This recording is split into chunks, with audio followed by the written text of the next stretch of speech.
Hi everyone, myself Narayan sir from Saraswat International Academy Vapi. So dear student, जैसा कि हमारा chapter 1 solid state चल रहा है, आज पार्ट 8 में ये लास्ट लेक्चर होगा.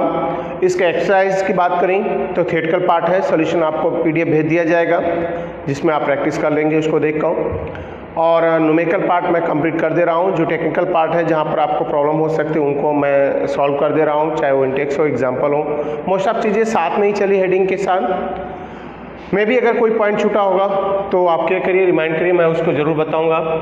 सो फिलहाल बात करते हैं पार्ट 8 में क्या क्या पॉइंट्स हैं उनके अबाउट हम लोग डिस्कशन करते हैं और उनके अबाउट जानते हैं. सो स्टूडेंट, बात करते हैं पहले एक्सरसाइज के 1.3 से. जैसा कि हमने सॉलिड को डिवाइड किया था, सॉलिड की बात करूं मैं, हमने सॉलिड को डिवाइड किया था टाइप ऑफ सॉलिड में जिसमें क्रिस्टलाइन और अमॉर्फस थे. क्रिस्टलाइन के 4 टाइप डिवाइड किए थे: ionic, molecular, right, covalent and metallic solid. तो उन सब पॉइंट्स को स्टडी करके हमें इसमें डिवीज़न देना, ये भी इजी टॉपिक है बट हम लोग उस पर भी डिस्कशन कर लेते हैं थोड़ा. लिखा क्या है आपको, अगर राइट किया गया है जो कि classify each of the following solid as a ionic, metallic, covalent मतलब नेटवर्क और either amorphous solid. So student, जैसे बात करें P4O11 की, अगर हम P411 की बात करूं तो सिंपल सा एक कोवैलेंट कंपाउंड है, राइट. अगर हम देखें इसको तो ये मॉलिक्यूलर सॉलिड है क्योंकि इसमें मॉलिक्यूल्स मर्ज हो रहे हैं, तो ये मॉलिक्यूलर सॉलिड हो जाएगा. इसको जाएं तो ये आयनाइज होगा, किस में होगा, NH4 प्लस PO43 माइनस में. अगर मैं इसको दिखा दूं मैं तो thrice NH4 plus plus PO43 minus, जो बता रहा है कि आयनाइज हो रहा है, आयन बना रहा है. तो ये कैसा सॉलिड है, आयनिक सॉलिड है, राइट. एंड सिलिकॉन कार्बाइड है, सिलिकॉन कार्बाइड यहाँ पर देखा जाए तो फिर ये कोवैलेंट है मतलब नेटवर्क सॉलिड है, ये नेटवर्क हो जाएगा. वो नेचर से हम पढ़ेंगे उसके. I2 की बात करता हूँ, ये भी कैसा है, ये मॉलिक्यूलर सॉलिड है. P4 भी किस फॉर्म में आता है, ये अगर बात करें तो P4 एटम से बना है, मतलब एक कोवैलेंट सॉलिड में कन्वर्ट कर दूंगा मैं, राइट. एंड प्लास्टिक जो है वो अमॉर्फस सॉलिड है, अमॉर्फस. ग्रेफाइट नेटवर्क है. ब्रास मेटालिक है. Rb मेटालिक है क्योंकि मेटल है, लस्टर बनाएगा. LiVr की बात करें तो आयनिक है. और सिलिकॉन यहाँ पर देखा जाए तो फिर ये भी आपका एटम है तो कोवैलेंट सॉलिड बनाएगा. सो ये सॉलिड के डिवीज़न हो गया. ऐसे नंबर ऑफ कंपाउंड देकर आपको ऑब्जेक्टिव सब्जेक्टिव में पूछ सकता है कि कौन किस टाइप में आता है, राइट. सो ये हो गया आपका division about the 1.3 type of solid में. ऐसे ही जैसे लाइक डायमंड है, NH3 है, CO2 है, ऐसे नंबर आपने आप देखे होंगे डिवीज़न बताया गया है. जैसे ये हो गया, CO2 हो गया. अब ये मॉलिक्यूलर सॉलिड है, right. All 3 is molecular solid, लेकिन उनमें भी टाइप, उनको भी आप केयर करेंगे कि वो पोलर है, नॉन पोलर है या फिर हाइड्रोजन बॉन्डिंग है. सो स्टूडेंट, देन आफ्टर अगर मैं बात करूँ आपको तो अगले पॉइंट पे चल रहा हूँ. एक और छोटा सा पॉइंट है जो काफ़ी ज़्यादा बोर्ड में इससे रिलेटेड पॉइंट पूछे गए, इसलिए मैं उस पर बात करूँगा. सो स्टूडेंट, ठीक है, यहाँ पर कि classify each of the following as being either N type और P टाइप सेमीकंडक्टर, राइट. तो N टाइप और P टाइप सेमीकंडक्टर, तो बात करें सेमीकंडक्टर होते क्या हैं. एक कंडक्टर, एक सब्सटेंस जिसकी क्वांटिटी मेटल और नॉन मेटल के बीच में रहती है, इंसुलेटर के बीच में होती है. और इसमें अगर हम बात करें तो ग्रुप 14 सिलिकॉन, जर्मेनियम, ये सब सेमीकंडक्टर में होते हैं. सेमीकंडक्टर को हमने एनर्जी गैप के बेस पर बताया था आपको, एनर्जी बैंड थ्योरी, जिसमें बताया गया कि जब एटम ओवरलैप करते हैं ऑर्बिटल एलिमेंट के, तो ओवरलैपिंग के ड्यूरिंग उन 2 टाइप के बैंड बनते हैं, एक बैलेंस बैंड और एक कंडक्शन बैंड. उनके बीच का जो गैप होता है एनर्जी गैप बोला जाता है, फॉरबिडन जोन बोला जाता है. और इसी जोन पर डिपेंड करता है क्या, क्वांटिटी ऑफ द सब्सटेंस. तो मेटालिक कंडक्टर एक जैसा बताया गया था, गुड कंडक्टर जिसमें वर्ड दिया गया था, जिसमें बताया गया था कि वो सब्सटेंस आते हैं जिनकी कंडक्टिविटी बहुत ज़्यादा होती है क्योंकि इनके बीच में एनर्जी गैप बहुत कम होते हैं। नॉन मेटल इंसुलेटर में आते हैं मोस्ट ऑफ, क्योंकि वो उनके बीच का एनर्जी गैप बहुत ज़्यादा होता है, और एक उनके बिटवीन मेंशन किया गया था जहाँ एनर्जी गैप मेटल से ज़्यादा और नॉन मेटल से कम होता है।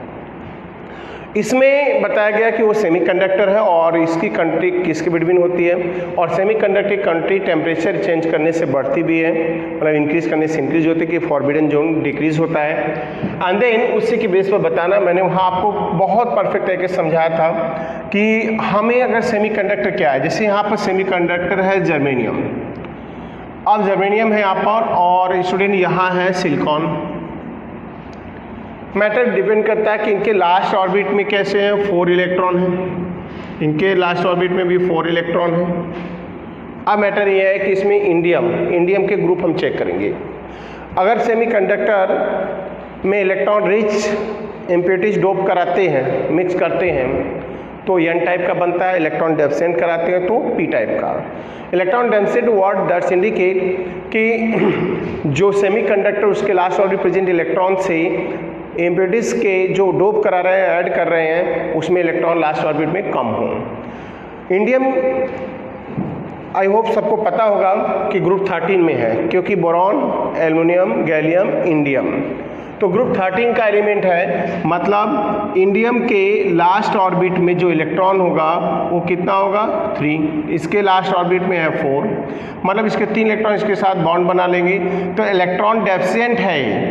इलेक्ट्रॉन डेफिशिएंट है मतलब ये बनेगा पी टाइप कंडक्टर, सेमीकंडक्टर। और यहाँ बात करें सिलिकॉन 4 है लास्ट ऑर्बिट में इलेक्ट्रॉन। अब फास्फोरस ग्रुप 15 का एलिमेंट है स्टूडेंट, ग्रुप 15, और 15 मतलब 285, लास्ट ऑर्बिट में 5 है। अगर हम 5 इलेक्ट्रॉन के साथ फास्फोरस को डोप कराएं तो ये इलेक्ट्रॉन कैसा है, रिच है इलेक्ट्रॉन, क्योंकि इसके लास्ट ऑर्बिट में इलेक्ट्रॉन सेमीकंडक्टर के लास्ट ऑर्बिट प्रेजेंट इलेक्ट्रॉन से ज़्यादा है। ऐसे केस में ये बनेगा N type conductor. Okay, so student N type conductor बनेगा। ये पॉइंट्स हो गए। अब बात करते हैं यहाँ पर 1.21, कुछ न्यूमेरिकल पॉइंट छूटे हैं, देखेंगे इसको।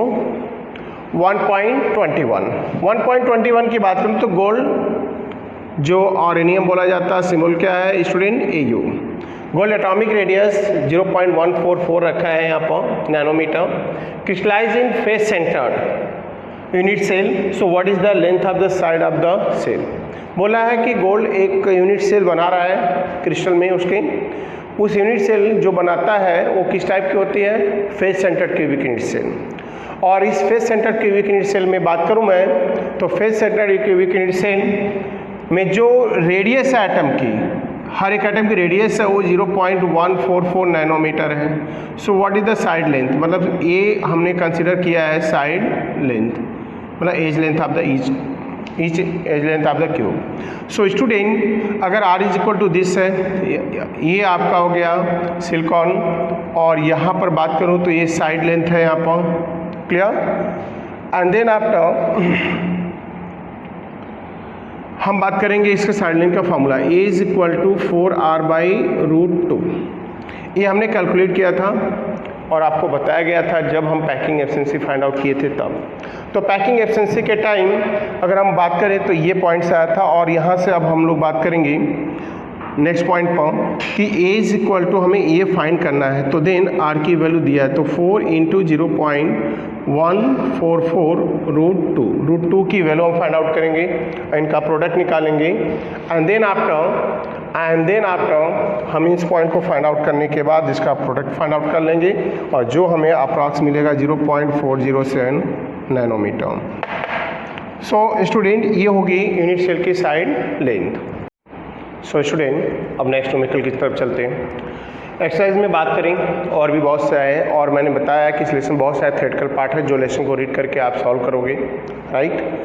तो जो बचे हुए पॉइंट्स हैं आज इस लेक्चर में हम कंप्लीट कर रहे हैं ना। Aluminium crystallize in cubic close pack structure, its metallic radius is 125 picometre, 24 है, एक्सरसाइज का 1.24 है. What is the length of the side of unit cell, and second, how many unit cell is there in 1.00 centimeter cube of aluminum. So what is the length of side of unit cell? हमें पहला point ध्यान देना यहाँ पर कि ये cubic unit cell है. सो cubic unit cell है और ऐसे केस में हम बात करेंगे क्यूबिक क्लोज पैक या क्यूबिक जो मेंशन किया यहाँ पर क्यूबिक क्लोज पैक की स्ट्रक्चर है, तो CCP हम राइट कर सकते हैं in short, CCP that's related to the FCC. So student, अगर मैं इसको न्यूमेरिकल को सॉल्व करूँ तो मैं आपको एक चीज़ क्लियर कर देना चाहूँगा कि क्यूबिक क्लोज पैक की मतलब face centred cubic unit cell है. So what is the length of side of unit cell? What is the length of side of unit cell? तो face centred cubic unit cell में side, तो side length of unit cell A is equal to 4r by root 2. So here r is equal to given. Student mention किया r है आपका 125 picometre. Means इस value को put कर देते हैं. So r is equal to 4 into 125 picometre root 2. Root 2 की value find कर लेंगे 1.414, और इस वैल्यू को जैसा रूट 2 हो गया 1.414, इस वैल्यू को हम यहाँ पुट कर देंगे. पुट करके इसका प्रोडक्ट निकालेंगे, राइट. तो 125 4 जा 125 4 जा how much means 500. So that's clear है. 500 बाई दिस डिवाइड करेंगे हम, और डिवीज़न के बाद जो हमें रेडियस मिलेगी इसमें वो होगी 353.5 पिकोमीटर. सो स्टूडेंट, ये मिल गया 353, राइट. पॉइंट जो पॉइंट्स मिले यहाँ पर पिकोमीटर में. एंड देन हम क्या निकालेंगे? Volume of unit cell. अगर हमें सॉरी स्टूडेंट, अगर हमें ये निकल गया मतलब साइड लेंथ, तो volume of unit cell A cube, तो A का क्यूब हो गया 353.5 इंटू 10⁻12 मीटर का होल क्यूब. इसको हमने क्या किया? 353.5 into 10⁻12 metre. Student, actually 1 picometre is equal to 10⁻12 metre. Then after इसका हम वॉल्यूम निकाल लेंगे, और जब वॉल्यूम निकालेंगे तो यहाँ जो वैल्यू हमें मिल रही है, राइट, उसके अकॉर्डिंग अगर हम जा रहे हैं, सो देन हमें एग्जैक्ट वैल्यू वॉल्यूम मतलब इस वैल्यू का क्यूब करने के बाद. सो स्टूडेंट, यहाँ पर एक माइन्यूट मिस्टेक हमने की है. एक्चुअली यूनिट सेल का वॉल्यूम सेंटीमीटर में क्यूब में दिया है, तो हम इस वैल्यू को सेंटीमीटर क्यूब में रख के सॉल्व करेंगे. तो ये हो जाएगा 10 और ये हो जाएगा 10, राइट. इसका रीज़न ये है क्योंकि वॉल्यूम देखो यहाँ पर राइट किया कि how many unit cell in there is 1 centimetre cube of aluminium. तो हमें वापस करना पड़ेगा मीटर को सेंटीमीटर, इससे बेटर सेंटीमीटर में ले लो, तो 10⁻10 सेंटीमीटर. अब इस वैल्यू को हम क्या करेंगे? आप पुट करेंगे, और जब इसका फाइंड करेंगे प्रोडक्ट, तो 4.42 इंटू 10⁻23 सेंटीमीटर क्यूब में आ जाएगा वॉल्यूम. सो दैट्स क्लियर है. Volume of the 1 unit cell this, and volume of the what is now total number of unit cell in this. तो हम फाइंड आउट क्या करेंगे?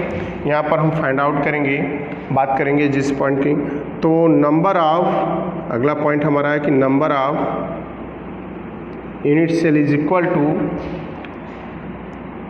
1 centimetre cube volume of aluminium divided by volume of 1 unit cell 4.42 into 10⁻23.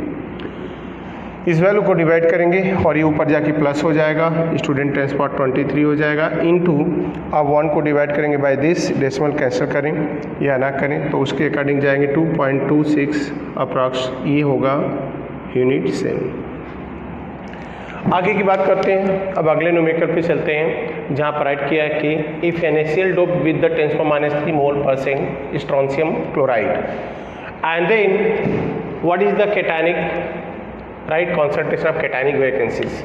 तो पहले तो point ये दिया है जो है वो मोल है, तो हम मोल को परसेंट से रिलीज करके हम फाइंड करेंगे इस सिंपल फ्रैक्शन में। सो 10⁻³ मतलब 10⁻³ स्टूडेंट, और 100 मतलब हो गया क्या 10⁻², ये ऊपर जाके माइनस हो जाएगा -2 -3 10⁻5 मोल।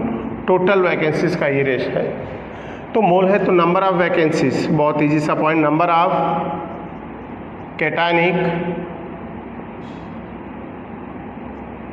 Vacancies, number of cationic vacancies is equal to n into Na। तो n आपका है 10⁻5 मोल इंटू 6.023 या 22 इंटू 10⁻23, और इधर इसको राइट कर सकते हैं 6.022 इंटू 10⁻। अब क्या करेंगे, यहाँ से रिलीज कर देंगे माइनस इसमें, तो 10⁻18 वैकेंसीज, दैट्स ऑल। सो ये पॉइंट हो गए अबाउट द 1.25। सो स्टूडेंट हम बात करेंगे यहाँ पर formula of the compound and words field. Words होते क्या है, फर्स्ट ऑफ ऑल मैं वर्ड्स के अबाउट बता दूँ कि जब हम क्लोज पैकिंग स्ट्रक्चर आपको बताया गया होगा, तो क्लोज पैकिंग स्ट्रक्चर की बात करूं मैं, तो जो सॉलिड होते हैं वो किससे बने होते हैं, एटम एंड मॉलिक्यूल से।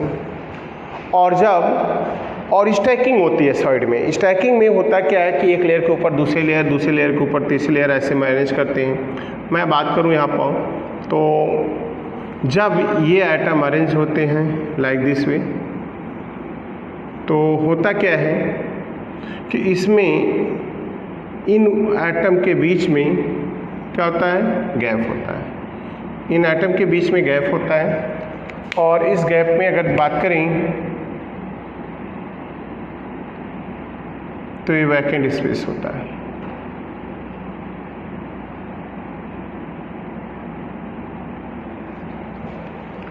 इसे हम वर्ड्स देते हैं, इस व्हाट काइंड ऑफ वर्ड्स, हम इसे वर्ड देते हैं ट्रायंगुलर। ये ट्रायंगुलर वर्ड्स है स्टूडेंट। जब इसके ऊपर हमने क्या बताया, एक और एटम की लेयर लेके जाएं, जैसे कोई भी आयनिक कंपाउंड है, आयनिक कंपाउंड के आयंस बहुत क्लोज होते हैं, तो उनके बीच में वाइड बहुत कम होता है। तो जो भी हो, मैं आपको ये बताना चाहता हूँ, इसके ऊपर एक हम दूसरी लेयर रखें, ये लेयर 1 है और ये लेयर क्या है, 2 है। तो इन 4 एटम के बीच में मतलब 1 2 और ये 3, ये ट्रायंगुलर वायर्स, जब चौथा एटम इसके ऊपर आके सेट होगा तो ये वायर्स बन जाएगा क्या है, टेट्राहेड्रल वायर्स। अगर इस ट्रायंगुलर वायर्स जो मैंने यहाँ दिखाया, एटम कोई भी लेयर ऑफ एटम, और एक दूसरी लेयर लेकर आऊँ मैं और उस लेयर के ऊपर इसी लेयर को मैनेज कर दूँ मैं, तो ये बीच में जो वायर्स बनेगा दैट इज ऑक्टाहेड्रल वायर्स। तो इसे हम वर्ड क्या देते हैं, ऑक्टाहेड्रल वायर्स। एक यूनिट सेल में साइज जो होता है, size of tetrahedral wires is greater than octahedral wires, और ये वायर्स का बनना डिपेंड करता है इंटरनल का attraction force and the type of solid पर, कि वो आयनिक है, मेटालिक है, कोवलेंट है या मॉलिक्यूलर है। हम बात करेंगे वायर्स की, और ये सब प्रेजेंट कहाँ पर है, एक यूनिट सेल में है। तो यूनिट सेल की मैं बात करूँ तो एक सिंपल क्यूबिक यूनिट सेल या कोई भी यूनिट सेल हम ले लें, तो जैसे मैं ये ड्रॉ कर रहा हूँ स्टूडेंट, ये यूनिट सेल ड्रॉ कर रहा हूँ मैं, और इस यूनिट सेल में अगर हम देखें सो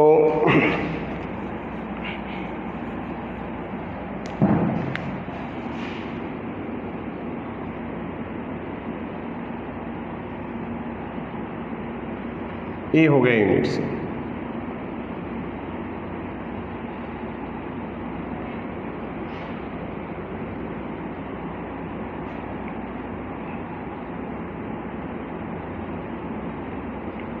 ये हो गया यूनिट सेल। और इस यूनिट सेल में जो एक एटम है एक कॉर्नर के,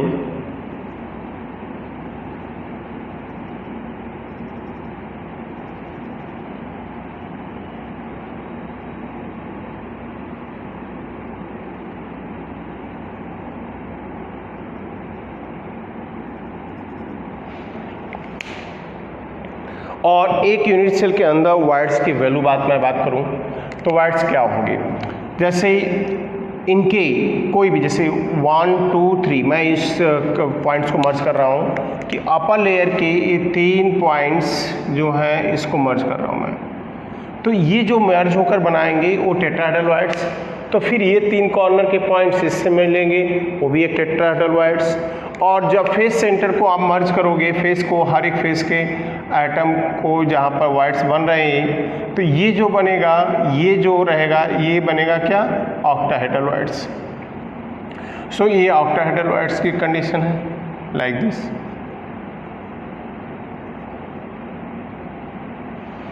सो स्टूडेंट, ये टेट्राहेड्रल ऑक्टाहेड्रल का डेमोन्स्ट्रेशन ये एटम से देकर मैंने यूनिट सेल में कर दिया। और नंबर ऑफ वाइट्स किसी में क्या होंगे, नंबर ऑफ वाइट्स की बात करूं तो पहला मैंने राइट कर दिया in SCC, simple cubic unit cell.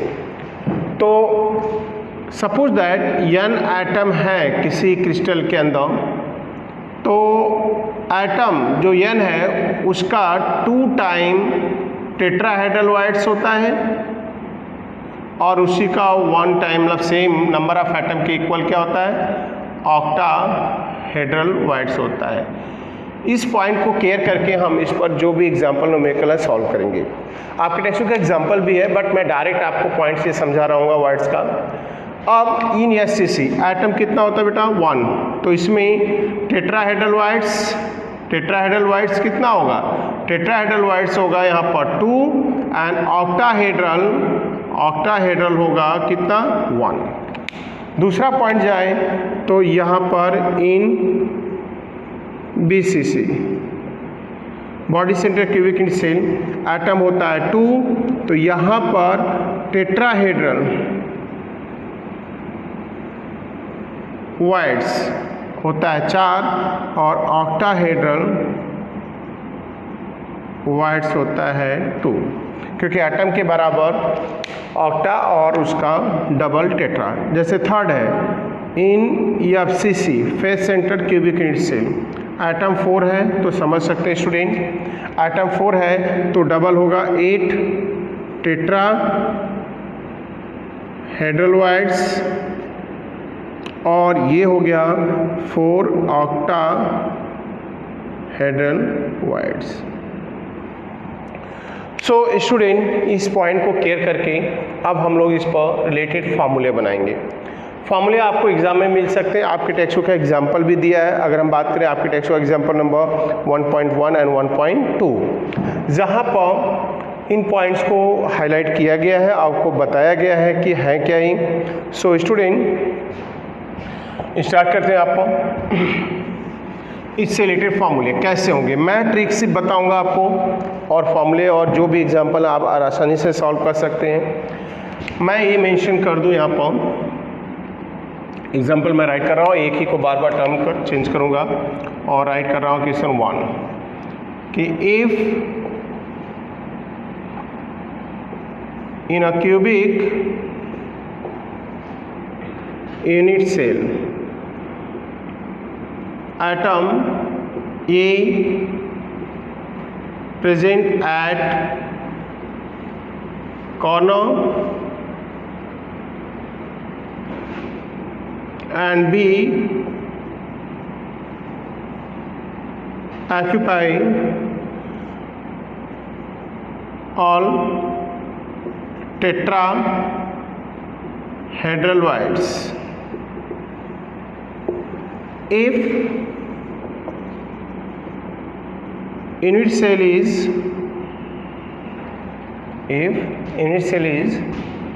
SCC, simple cubic cell है, so then find the formula of compound. Then find the formula compound. Clear?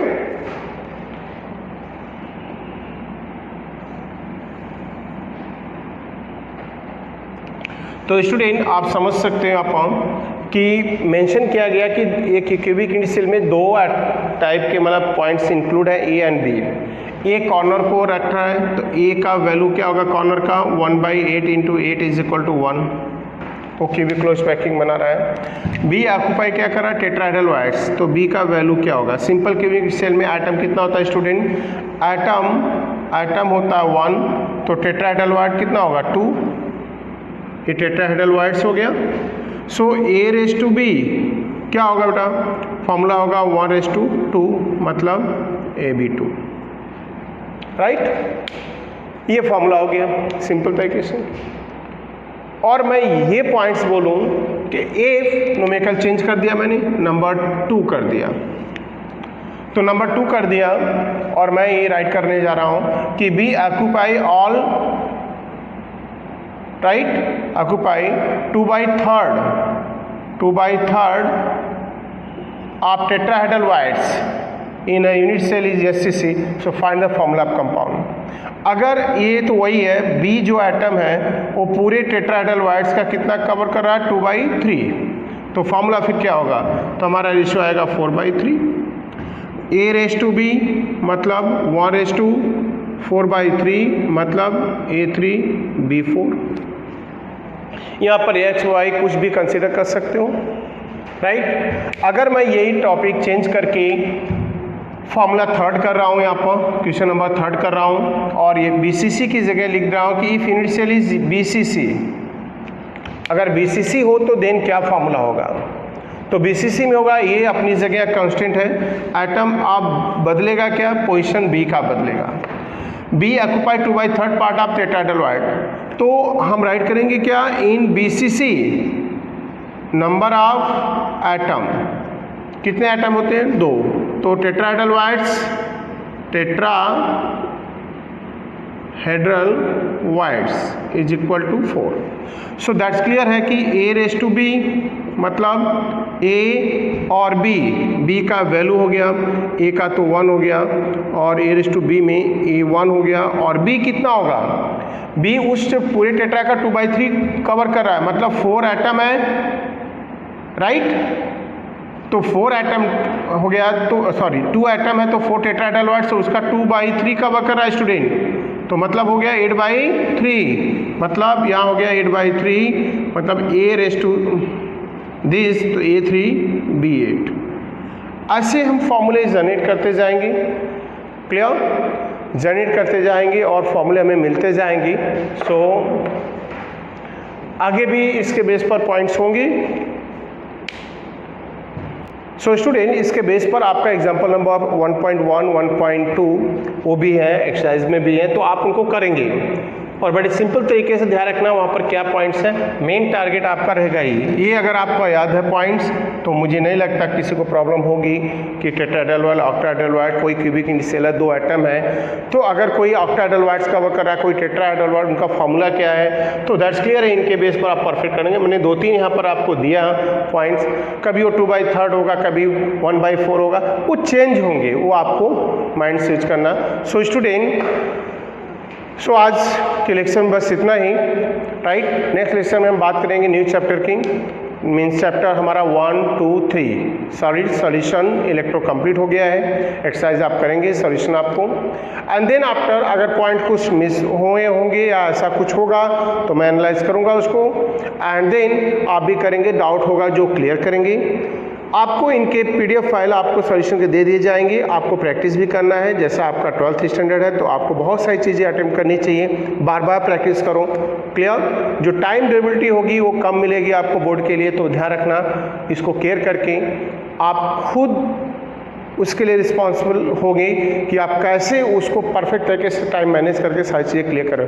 So thank you student.